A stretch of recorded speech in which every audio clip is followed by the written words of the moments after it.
Disney World is expensive enough without wasting your money, and we are about to save you so much cash.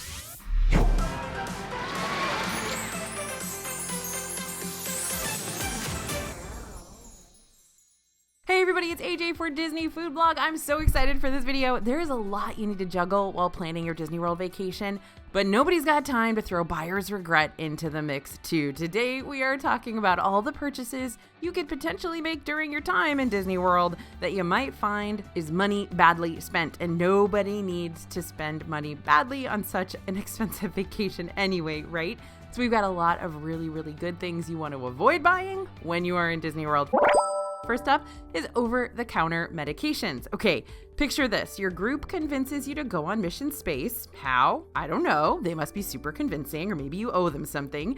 You decide to ride the Orange Mission because you're very brave. And when you step off the ride, you're in Headache Central, or Tummy Ache Central, to put it lightly. Over-the-counter medications like Tylenol or Tums are offered in the gift shops around Disney properties. Sometimes you have to ask for them at the counter, but they are a lot pricier than buying them outside of the parks, as in double the amount you'd normally spend at a regular drugstore. You can save money and your head by stocking up on these drugstore items ahead of your trip. However, if you're really in desperate need of some queasiness relief while you're inside the parks, I do have that great news for you. You can swing by one of the first aid centers at any of the parks where a licensed nurse will be able to provide you with a single-serve dose of whatever over-the-counter med you might need for absolutely free. This can help hold you over until you got time to pick up a bigger bottle for a more affordable price at one of the big box stores, or like a Walgreens or a CVS or something outside the Disney bubble. Now, maybe you've been eyeing a particular Loungefly bag in the World of Disney gift shop, or there's a certain pair of ears or a Spirit jersey calling your name, or do you just have to have those Mickey glove corn on the cob holders for the next time you host a backyard barbecue? Of course you do. No matter how much you want to purchase these cute souvenirs while you're in Disney World, don't get them just yet.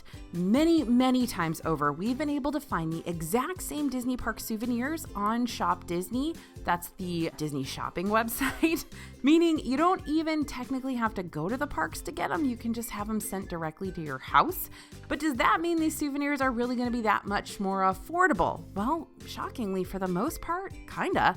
Several times throughout the year, Shop Disney will have sales and discounts and savings opportunities featured on their website. Sometimes it'll be a buy two get one promotion. Other times it'll be a get free shipping and a bonus gift special. And then there are times when you can use certain codes to get an extra percentage off your total purchase. Much like how you can save on your DFB Guide to Walt Disney World Dining ebook at the dfbstore.com website by typing in code YouTube before checking out. Wink, wink, nudge, nudge. Now, even beyond Shop Disney, we've also seen discounts for select Disney Parks merch pop up on Amazon for way cheaper too. So before you commit to paying full price for a Disney Park souvenir in the park, pull out your phone and do a quick once-over on these websites first to make sure you can't find it cheaper elsewhere. By the way, that way you don't have to haul it around the park either. You can just mail it to your house. Okay, don't pay more for a hotel room you're not actually going to take good advantage of. So deluxe resorts are called deluxe for a reason. They have massive price tags just for standard rooms. They start at like $500 per night during the value seasons. And that makes these hotels some of the priciest temporary stays you're ever going to invest in. Sometimes that's not a bad thing, especially if the hotel stay is going to be a major part of your overall trip experience. I love staying at fancy hotels because I like to hang out in the hotel a lot. And because deluxe resorts are really cool and have some awesome amenities, including all those pools and fitness centers and room service just for Grand Floridian, club level and concierge accommodations, extended evening hours for those parks on certain nights, high-end dining options, and in some cases, super close proximity to the parks, that's great. But here's the thing. If you're not planning on spending much time at your hotel and you're likely going to be in the parks from open till close, then a deluxe room may not be worth the hefty cost. You can easily stay at a value or a moderate resort for more nights at a much cheaper price point, which means being able to invest more money on souvenirs or food in the parks. Now, even if you wanted to swing by one of the deluxe resorts just to walk around or dine at a deluxe restaurant during one of your break days, you can absolutely do that without booking an entire room there. Non-resort guests can still make reservations for restaurants at whatever hotel they want to eat at, no strings attached. At the end of the day, it's important to do your research ahead of booking. Deluxe hotels cost several pretty pennies, and they aren't all created equally. Some will have great transportation options but will lack certain amenities like spas or room service, while others may have excellent restaurants but are very far from the parks. And yes, we're looking at you, Animal Kingdom Lodge. Now, to help you out with your research, we actually came up with a full list of every Disney-owned hotel, whether it be value, moderate, deluxe, or even Disney Vacation Club, so you can take a look at all the different price ranges and at the major perks and downfalls for every resort. You can basically compare them to each other. And that's a really, really easy to read PDF instead of having to open up a whole bunch of tabs and click between each one. And best of all, this hotel guide is totally free. To download it, go ahead and scan the QR code you see on the screen or head to disneyfoodblog.com/hotels. We'll get this full hotel list sent to your inbox ASAP. So what's the worst way to waste money at Disney World? By paying a ton of money for a bunch of nothing. And if you make a reservation for a table service meal in Disney and then you either forget about it, or you're late getting over to the restaurant, or you just flat out skip it because you decide you don't really want to eat there after all, or you can't eat there for some reason, there are consequences to this, and they are financial ones. Usually Disney's going to charge you a $10 per person no-show fee if you miss your reservation time, but prepaid meals like Cinderella's Royal Table in Magic Kingdom, they're going to keep your whole payment if you don't show or you don't cancel within the cancellation window. For the most part, you can still make cancellations up until 2 hours before your reservation time, and you won't be hit with that penalty fee, but please double check with those prepaid meals because many of those are going to require you to make cancellations sooner, and it's super confusing because they all have different cancellation policies. For example, if you don't cancel your Victoria and Albert's reservation over at Disney's Grand Floridian Resort and Spa 5 days before the time you're supposed to be there, you're going to be hit with a $100 per person charge, and that smarts big time.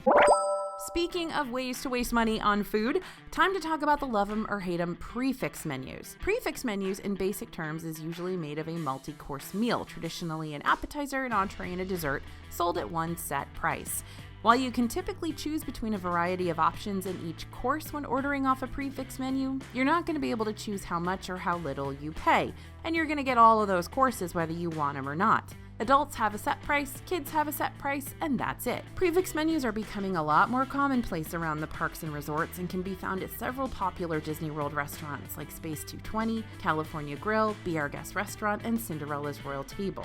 Prefix menus can be a good thing. For starters, these menus can take some of the stress out of picking a dish. No matter what you choose, you're paying the exact same price anyways, so you might as well get what you want instead of worrying about something costing more or less than other menu items. But prefix menus can also be a major pain and a major money suck too. Let's start out by addressing our vegan and vegetarian friends out there. If you eat a plant-based diet, you're often ordering some of the least expensive items on the menus because meat tends to be more expensive than vegetables. If you go to a prefix meal, everyone's paying the exact same price, so whether you order the filet mignon or the veggie stir fry, those who are ordering plant-based items are only likely paying the same price for meals that would cost much less if they were ordering them a la carte, much like you still can at table service locations like Skipper Canteen in Magic Kingdom or Hollywood Brown Derby and Hollywood Studios. Prefix meals also tend to have more creative menus than regular restaurants do, so even if you do eat meat but you're just a pickier eater and tend to be satisfied with a simple chicken tender basket or mac and cheese cup, then it might be harder for you to find something that you want to eat on these menus to make it worth what you're spending. More than likely, a fast food location at any of the parks or resorts would more than suffice for you at a way cheaper price point, since you got several fast food options pretty much everywhere. A few of our all-time favorites for picky eaters and adventurous eaters alike are quick services like Backlot Express in Hollywood Studios, Flame Tree Barbecue in Animal Kingdom, and Columbia Harbor House in Magic Kingdom. Now, if you love eating big meals whenever you book a table service location, then a prefix restaurant will hook you up. But if you're the kind of person who doesn't even finish their entree, or if you're someone who likes to order an appetizer as your full meal, this is another case of not getting your money's worth out of the full prefix dining experience. Honestly, eating at resort lounges like the Sanaa Lounge or Enchanted Rose can provide you with quality lounge bites and full drink menus without forcing you to pay for more than you want to eat. And some restaurants, like Yak and Yeti at Animal Kingdom, even have shareables portions on the menu, so you can order just one or two things that'll satisfy multiple people in your group without having to pay for a full entree, appetizer, and dessert for each person. All right, some of you are going to love me for this one and some of you are going to hate me, but either way, I think it's true. Let's throw popcorn buckets and sippers and things like that under the bus for a second, which might make some enemies on this channel, but hopefully you can at least see where I'm coming from here. Collectible popcorn buckets and mugs are super cute, and yes, you can get your money's worth out of them if you use them to their full potential, but they can also be a nuisance. You know those ginormous popcorn buckets, like the one shaped like the Millennium Falcon? As cute as those may be, they also require you to carry them with you all day long, and to get the full use out of a whole popcorn refill benefit, by the way, you can get popcorn refills for $2.25 at participating snack carts.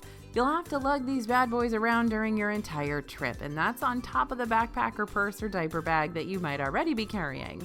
So these popcorn buckets also make your savory snacking feel pretty limited. Sure, you could pick up something from one of the Epcot Festival booths for a more unique snack option, but why do that when you can get another refill of popcorn for $2.25 to get your money's worth out of that bucket purchase? Without meaning to, you might get boxed into the same old popcorn box at every single park, just because you feel guilty about spending more on a different snack elsewhere, when you always have a cheaper option hanging around your neck at all times. And if you purchase your popcorn bucket too late into your trip, then you're really not getting your full use out of it, because you could have been getting all those cheap refills all vacation long instead of at the tail end of things. Now, yes, I know I'm looking at this purely economically and not emotionally, which is why many of us buy the popcorn buckets, but if that's not you, if you're buying it because you think it's a good deal, then just think about it from this perspective. Now, as far as those refillable mugs go at the resort, they tend to have a similar downfall.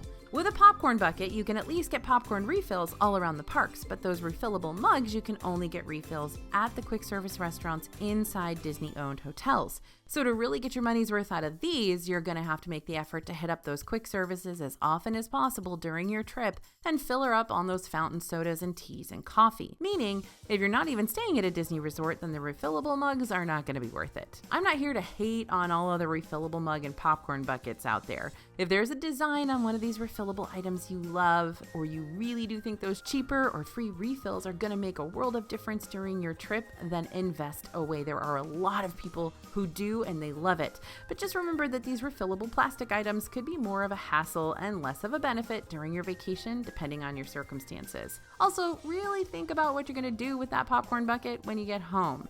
Is that something that's going to go into your decor, or is it just going to go into the corner of a closet? Believe me, I have bought so many souvenirs in Disney World that at the moment I needed. And then when I got home, I was like, why did I buy this? So just think through for your future self if it's really a good idea. Next up, let's talk lightning lanes, because sometimes they're going to be a waste of money. Disney Genie Plus and individual lightning lanes can be a divisive issue. Can you afford to pay an extra fee to skip the lines for attractions in the parks?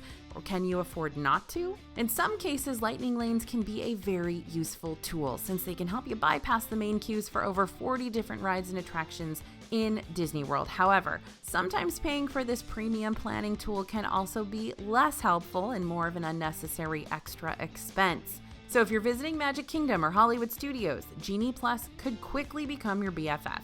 Magic Kingdom has the most rides out of all 4 parks, so that lightning lane purchase is going to help you hit up as many as possible quickly and efficiently. And over in Hollywood Studios, you've got so many heavy hitters that rack up such long wait times. Having the ability to skip over the majority of them is going to help you spend less time waiting in lines and more time enjoying other parts of the park too, like the shows and restaurants. But then there's Epcot and Animal Kingdom, which, yeah, Genie Plus usually isn't necessary. Now, don't get me wrong, these parks aren't like swarming with walk-on rides or anything. In fact, both Epcot and Animal Kingdom do have some rides that build pretty lengthy lines, like Remy's Ratatouille Adventure in Epcot and Flight of Passage in Animal Kingdom for sure. But if you make the most out of your early theme park entry and evening hours, and even use those single rider lines for Soarin' and Test Track and Expedition Everest, then hypothetically speaking, you should still be able to manage all the rides you want to ride in one day. Even if the ride lines are looking a little hectic while you're at Epcot or Animal Kingdom, then you can just scoot out and do a few other things besides rides. While those lines are long, you can explore World Showcase, try different festival foods, watch outdoor performances, wander through side exhibits, And same over in Animal Kingdom, you can wander down those animal-lined walking trails or watch the Broadway-level shows, try the different snacks, or just take in the sights for a bit because that park is beautiful. But are there times when you may want to invest in lightning lanes for these two parks anyways? Well, sure. If you're visiting during a very busy season, for instance during spring break or right around the week after Christmas, then you may want to purchase Genie Plus or individual lightning lanes to help make sure you can still ride the rides you want to prioritize without waiting in those forever long lines. And if you've got some rather squirmy kids in your group who just can't stand the idea of waiting more than 30 minutes for any rides whatsoever, that's me, I'm the squirmy kid, then a Genie Plus or individual lightning lane purchase could be an expense that saves your sanity more than anything. Whatever decision you make, buy lightning lanes, not buy lightning lanes, we got DFB videos out now that'll help you maximize your time in the parks no matter what, so be sure to check them out after this. All right, y'all, it's time to talk about the giant merchandise. Oversized plushies, humongous Cinderella Castle play sets, big and very breakable snow globes that play a music box version of your favorite Disney tune. These are great until you realize you can't get them sent back to your hotel any longer, forcing you to carry them around all day long. Now, while you can still typically pay for items to be shipped from the Disney World gift shops to your home as soon as you buy them, the days of having those purchases sent over to your hotel room so you don't have to carry them all the way over there yourself is a thing of the past and has been a thing of the past since the 2020 closures. And that's not great. We're hoping this resort perk does return to the hotels someday. It's already returned in Disneyland. But for now, if you want to purchase something big and bulky from one of the gift shops, consider waiting until the end of the day to buy it instead, so you don't have to lug it around the parks between all the rides and restaurant visits and shows. You might also want to rent a locker up toward the front of the parks if you're worried that your giant-sized souvenir might sell out if you wait too long to purchase it. That way, you don't have to carry your merch around with you all day long, but you also don't have to backtrack all the way to your hotel room and sacrifice that precious vacation time that you could be spending inside the parks just to drop off an item. Locker rentals range in price between $10 and $15 per day, depending on what size locker you choose, but you'll only be able to find the jumbo size lockers for $15 over at Epcot and Magic Kingdom. Now, before you buy that shirt in Disney World that you're gonna see a whole bunch of people wearing around the parks, you might want to consider a completely unique Disney-inspired tee or sweatshirt or tank top instead, which is why I now present to you the DFB Store Boutique. This is your cue to ooh and ah. Okay, on the dfbstore.com website, we got tons of eclectic designs to amp up your Disney-bounding wardrobe, including shout-outs to retired attractions that we keep near and dear to our hearts, silly, goofy, quirky fits that'll let everyone know how much you love those Ohana noodles over at the Polynesian Village Resort, and even classy artwork depicting our favorite parks that'll make other guests go, hey, where did you get that? But one of the best parts about the shirts you'll find on dfbstore.com is how customizable they are. Lots of designs come in multiple colors and sizes and styles, including V-neck and crop tops too. So go ahead, do a little browsing. I'm sure you'll find something to fall in love with. And every time you make a purchase, you support the work we do here at DFB. So thanks in advance. Whew, we're not holding back today. Is a character dining experience really one of the worst things you can spend your money on in Disney World? Well, it can be. First of all, let's state the obvious here. Character dining is really, really expensive. You'll be paying top dollar to meet Mickey, Minnie, Goofy, the princesses, and other Disney friends without having to wait in long lines for them in the parks. And hey, that convenience can be great. I mean, you get a filling meal and you get to chit-chat with characters. It's perfect. But that's assuming everyone in your group absolutely loves character meet and greet experiences and that your kids aren't going to be completely scared silly when giant versions of Chip and Dale come around to give them a high five. For the most part, that top dollar you're paying for really does all have to do with the experience itself and not necessarily the food quality. I'm not saying character dining food is bad. A lot of character dining locations have great food, but for some of them, it's pretty mid-tier with fairly basic choices, meaning the most memorable part of your meal will be the characters and not the food. Now, I will say, there are some character dining experiences that go above and beyond with both the characters and the meals themselves. So if you want a good meet and greet with good food, these are the best character dining experiences to make reservations for and spend your money on. Of course, I'm going to talk about Garden Grill first. This is at Epcot. You get to meet Pluto, Giant Chip and Dale, and Mickey Mouse in his overalls. The comfort foods at Garden Grill are served tableside in massive skillets as an all-you-can-eat feast to share with your family for breakfast, lunch, and dinner. That means you don't have to get up and go up to a buffet line.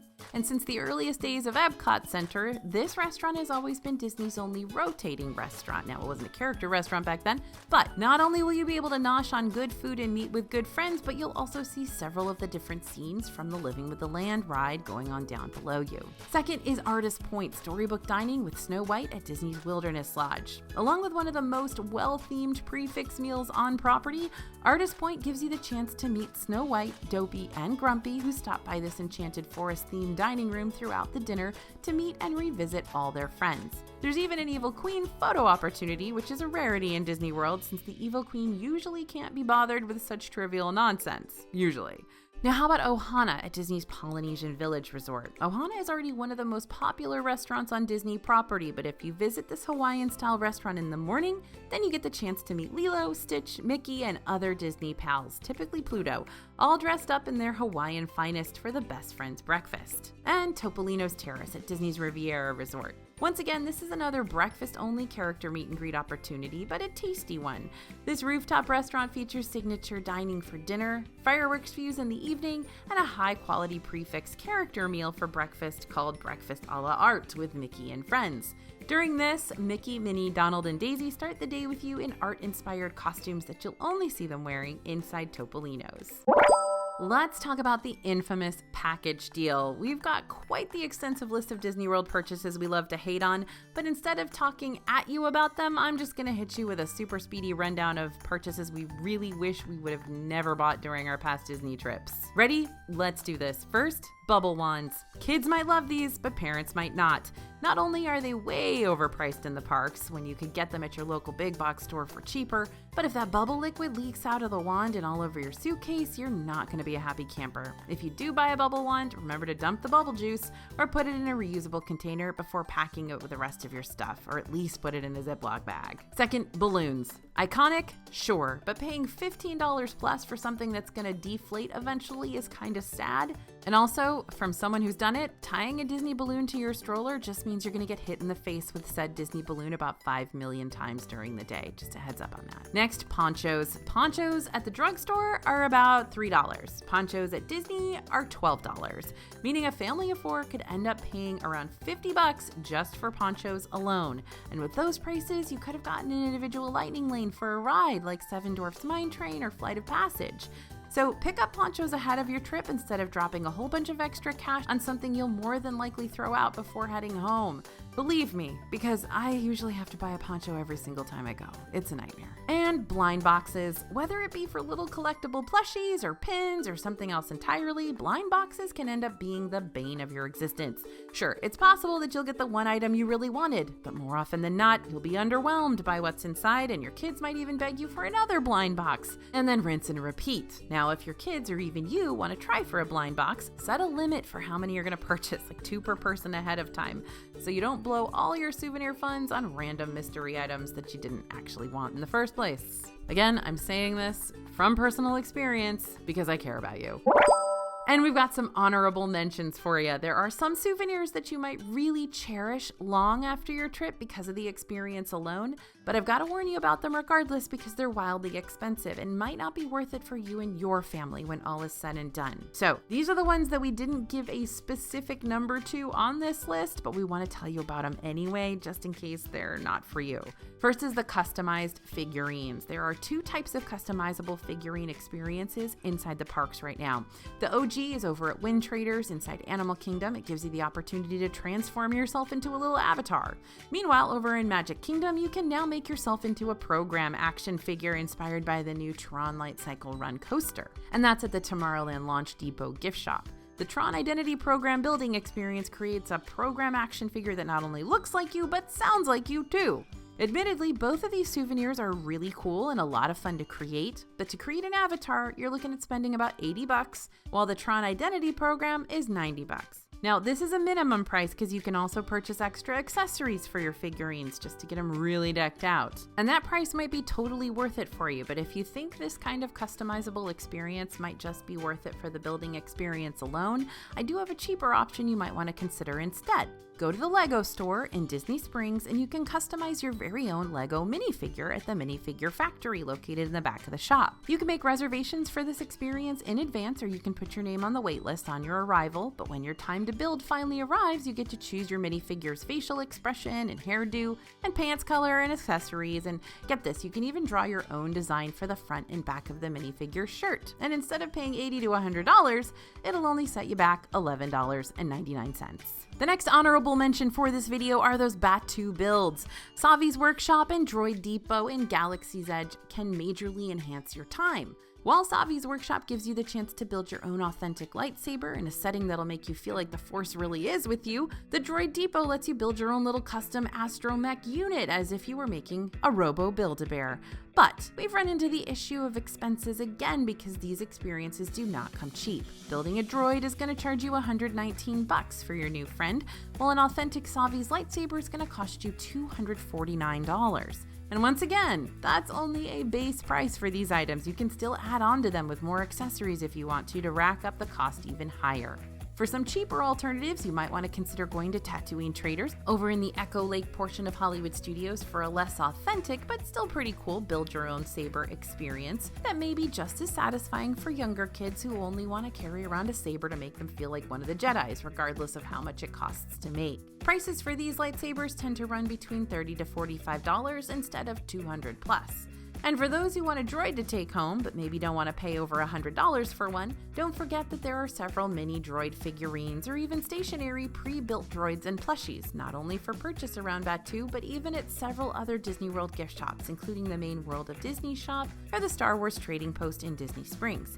And not to sound like a broken record or anything, but if you're traveling to Disney with a younger kid, then you might even be able to purchase a remote control droid at a big box store ahead of time, or even on Amazon for them to tote around the park instead for a way cheaper price point. And finally, let's talk about that oh so magical, or maybe not, Magic Kingdom experience, Bibbidi Bobbidi Boutique. The Bibbidi Bobbidi Boutique is a special salon for kids ages 3 to 12 where they can go and get princess and prince makeovers.